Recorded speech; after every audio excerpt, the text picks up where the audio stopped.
अगर मैं आपसे कहूं कि रॉबर्ट डॉनी जूनियर ने अवेंजर्स डूम्सडे का सबसे बड़ा स्पॉइलर अपने सूट पर पहन रखा था, तो आप क्या कहोगे? और मजेदार बात यह है कि मार्वल ने हमें उस स्पॉइलर को पढ़ने का तरीका भी इनडायरेक्टली दे दिया है। कॉमिक कॉन में आरडीजे जिस mysterious black and green suit को पहनकर आए थे, उसके ऊपर कुछ अजीब से सिंबल्स लिखे हुए थे। पहली नजर में ये सिर्फ डॉक्टर डूम को फोरशैडो करने का एस्थेटिक लुक लगती है, लेकिन जब इन सिंबल्स को डिकोड किया गया तो रिजल्ट्स काफी सरप्राइजिंग एंड क्रेजी मैसेज मिलती है। और जो मैसेज सामने आया वो अवेंजर्स डूम्सडे में डॉक्टर डूम के मोटिवेशन, उसके रिवेंज और उसके अल्टीमेट गोल की तरफ इशारा करता है। लेकिन यहाँ कहानी और भी इंटरेस्टिंग हो जाती है, क्योंकि मार्वल के हाल ही में रिलीज्ड अवेंजर्स डूम्सडे के स्पेशल लुक को अगर हम इन डिकोडेड मैसेज के साथ जोड़ते हैं तो डूम सिर्फ एक टिपिकल सुपर विलन नहीं लगता। वो ऐसा इंसान नजर आता है जो शायद खुद को विलन समझता ही नहीं है, क्योंकि जो कुछ भी वो कर रहा है वो जस्टिस है। तो आज के इस वीडियो में हम आरडीजे के सूट पे लिखे इस मैसेज को डिकोड करेंगे, उसके हर एक मैसेज का मतलब समझेंगे और फिर कनेक्ट करेंगे उसे अवेंजर्स डूम्सडे के इस नए स्पेशल लुक से। एंड बिलीव मी गाइस, ये वीडियो के एंड तक डॉक्टर डूम की पूरी कहानी देखने का आपका नजरिया ही बदल जाएगा, तो एंड तक बने रहिए। तो सबसे पहले बात करते हैं उस मिस्टीरियस सूट की।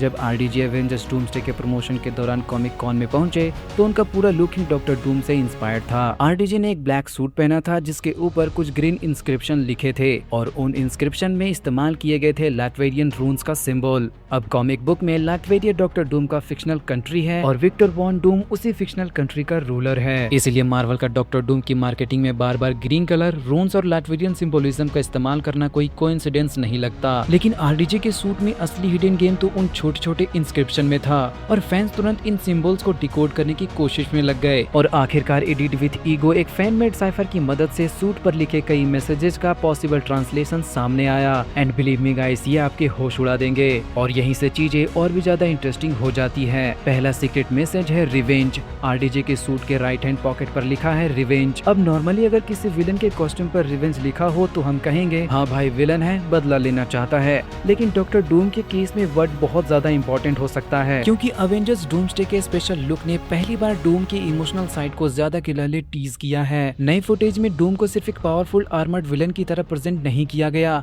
बल्कि उसकी कहानी के पीछे एक पर्सनल ट्रेजेडी का हिंट मिलता है। स्पेशल लुक में सू स्टॉर्म की नरेशन के जरिए डूम के पास्ट और उसके लव्ड वंस को खोने की बात सामने आती है और यही ट्रेजेडी उसके कैरेक्टर को कम्प्लीटली अलग डायरेक्शन दे सकती है। मतलब डूम दुनिया को डिस्ट्रॉय करना चाहता है, सिर्फ इसलिए नहीं कि भाई मैं विलन हूँ तो मेरा काम है सिर्फ पूरी दुनिया में तबाही फैलाना। तो ऐसा नहीं है, बल्कि उसके दिमाग में शायद इक्वेशन कुछ ऐसी है कि मेरे साथ जो हुआ उसके लिए किसी को जिम्मेदार होना ही पड़ेगा, और यही चीज हमें दूसरे वर्ड तक लेकर जाती है। दूसरा सीक्रेट मैसेज है जस्टिस। सूट के लेफ्ट हैंड पॉकेट पर लिखा है जस्टिस। अब रिवेंज और जस्टिस दोनों को एक साथ रखकर देखें तो यही डॉक्टर डूम के कैरेक्टर का सबसे बड़ा कंट्राडिक्शन है, क्योंकि डूम के लिए रिवेंज और जस्टिस दो अलग अलग चीजें नहीं हैं, बल्कि उसके लिए रिवेंज ही जस्टिस है। और यही वो पॉइंट है जहां डॉक्टर डूम एक इंटरेस्टिंग विलन बन जाता है। वो शायद खुद को गलत नहीं समझता। उसके हिसाब से अगर उसकी फैमिली उससे छीन ली गई या अगर उसका यूनिवर्स तबाह हो गया तो उसे उन लोगों से हिसाब लेने का पूरा अधिकार है जिन्हें वो इसके लिए जिम्मेदार मानता है। और यहीं से अवेंजर्स डूम्सडे की असली कॉन्फ्लिक्ट शुरू हो सकती है, क्योंकि अवेंजर्स डूम को रोकने की कोशिश करेंगे, लेकिन डूम के दिमाग में शायद सवाल होगा कि भाई तुम मुझे क्यों रोक रहे हो, जबकि मल्टीवर्स में असली भसड़ तो तुम लोगों ने मचाई है। अब आता है सबसे बड़ा connection, Steve Rogers. Avengers end game के अंत में स्टीव रॉजर्स वापस पास्ट में जाता है और पेगी कार्टर के साथ अपनी लाइफ जीने का फैसला करता है। लेकिन मार्वल की टाइम ट्रेवल मैथोलॉजी के अकॉर्डिंग स्टीव के एक्शंस ने एक अल्टरनेट टाइमलाइन या रियलिटी को क्रिएट कर दिया। और अगर डूम्सडे इस आइडिया को डूम की ओरिजिन से कन्फ्लिक्ट करता है तो इमेजिन करिए कि किसी अल्टरनेट यूनिवर्स में स्टीव रॉजर्स के टाइमलाइन मैनिपुलेशन से ऐसे इवेंट्स हुए जिनका indirect result Victor Von Doom के परिवार या यूनिवर्स के डिस्ट्रक्शन का कारण बना, क्योंकि लोकी ने स्टीव रॉजर्स और उसकी फैमिली को फैंटास्टिक फोर के अर्थ 828 में प्लेस्ड कर दिया था और यही अर्थ 828 डॉक्टर डूम का भी यूनिवर्स है। अगर ऐसा हुआ तो डूम के लिए स्टीव रॉजर्स सिर्फ कैप्टन अमेरिका नहीं रहेगा, वो उसकी लाइफ की सबसे बड़ी ट्रेजेडी का सिंबल बन जाएगा और तब रिवेंज का मतलब पूरी तरह बदल जाता है।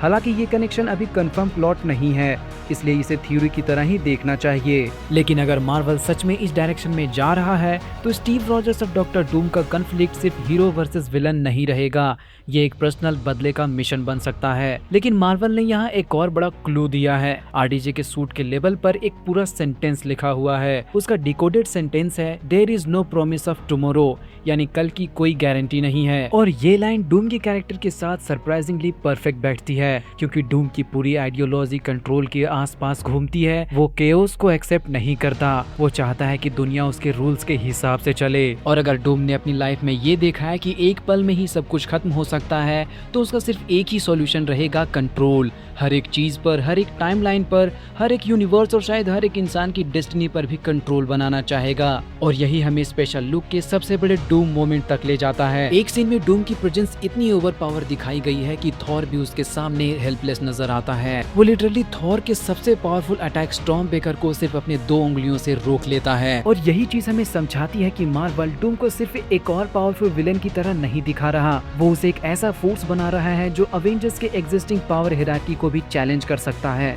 अब आते हैं सूट के सबसे क्लेवर मैसेज पर। आरडीजी के कर्व्स पर लिखा है टू द विक्टर और दूसरी तरफ लिखा है गो द स्पॉइल्स। दोनों को जोड़कर देखे तो बनता है to the victor go the spoils. इसका मतलब है जो जीतता है असली फायदा उसी को मिलता है। लेकिन मार्वल ने यहाँ एक बहुत ही क्लियर वर्ड प्ले खेला है। डॉक्टर डूम का फर्स्ट नेम ही विक्टर है। अगर इसे डूम्सडे के कॉन्टेक्स्ट में देखें तो इसका एक और सिनिस्टर मीनिंग निकलता है। मे बी डूम को पूरा विश्वास है कि वो जीतेगा, और अगर वो जीत गया तो मल्टीवर्स का क्या होगा। अब एक और मिस्टीरियस मैसेज बचता है। सूट के एक हिस्से पर ऐसा इंस्क्रिप्शन भी है जिसे शुरुआत में पूरी तरह डिकोड कर पाना पॉसिबल नहीं था, क्योंकि उसके रून्स का अल्फाबेटिक क्लियर नहीं था, इसलिए वो मैसेज मिस्ट्री बना हुआ था। लेकिन बाद में फैन कम्युनिटी में सामने आए नए क्लूज से इस मिसिंग फ्रेज को लेकर एक और पॉसिबल रीडिंग दी, जिस पर लिखा हुआ है नील बिफोर डूम। हालांकि इसे भी ऑफिशियल मार्वल ट्रांसलेशन मानना सही नहीं होगा, ये बस एक फैन डिकोडिंग थ्योरी है। आरडीजी के सूट पे लिखे revenge, justice, there is no promise of tomorrow, to the victor go the spoils और पॉसिबली नील बिफोर डूम, इन सभी वर्ड्स को साथ मिलाकर देखें तो इसमें डूम का पूरा माइंडसेट दिखाई देने लगता है। और अगर हम डिकोडेड इंस्क्रिप्शन और एवेंजर्स डूम्सडे के नए स्पेशल लुक को साथ रखें तो डूम का एक पॉसिबल पिक्चर सामने आता है। डूम ने अपनी दुनिया के साथ साथ लव्ड वंस को भी खो दिया, और अब वो उस दुनिया को बदलना चाहता है जिसने उससे सब कुछ छीन लिया। इसलिए यहाँ पर रिवेंज लिखा है क्योंकि उसे किसी से हिसाब चाहिए। फिर जस्टिस, क्योंकि वो अपने एक्शंस को जस्टिफाई मानता है। There is no promise of tomorrow, इस सेंटेंस का होना यहाँ जायज है क्योंकि उसने दुनिया की फ्रैगिलिटी देखी है। To the victor go the spoils का होना भी यहाँ सेंस बनता है क्योंकि उसे अपने विक्टोरी पर पूरा विश्वास है। और अगर नील बिफोर डूम वाला डिकोडिंग सही निकलता है तो फाइनल मैसेज यही है कि डूम मल्टीवर्स फिक्स करने के लिए किसी की परमिशन नहीं मांगेगा,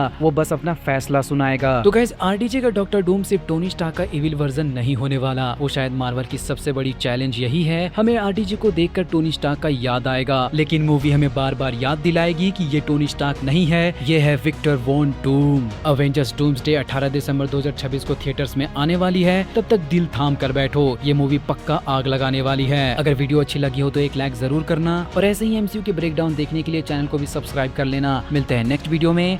जय हिंद, जय मार्वल।